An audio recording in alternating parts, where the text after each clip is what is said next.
今は9月の21日で、あとだいたい1ヶ月で日本に帰国するんですけど、今日これ撮って喋ってるのが、なんで喋ってんのかっていうと、どうして Vlog を始めたのかっていうのと、なんで2年半住んで日本に帰るのかっていうのをちょっとだけ喋っとこうかなと思ったので、撮っています。私、2年半、大学院で勉強するためにドイツにいるんですけど、ちょっといろいろ自分の体調とかそういうのもあって、まだ終了できていないんですけど、日本に帰って、続ける、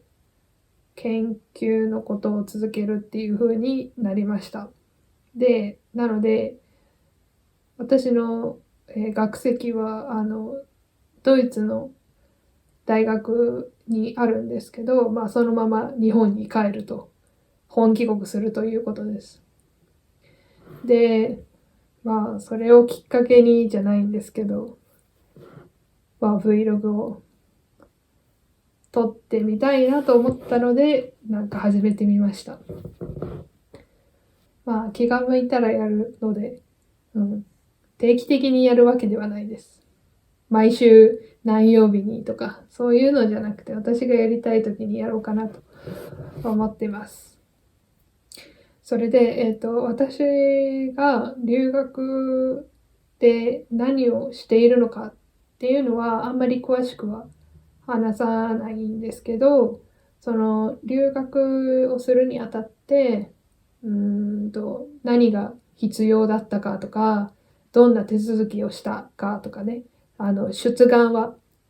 どうしたのかみたいなことをそのノートに上げてるので、まあ、気になる方は見てくださるといいです。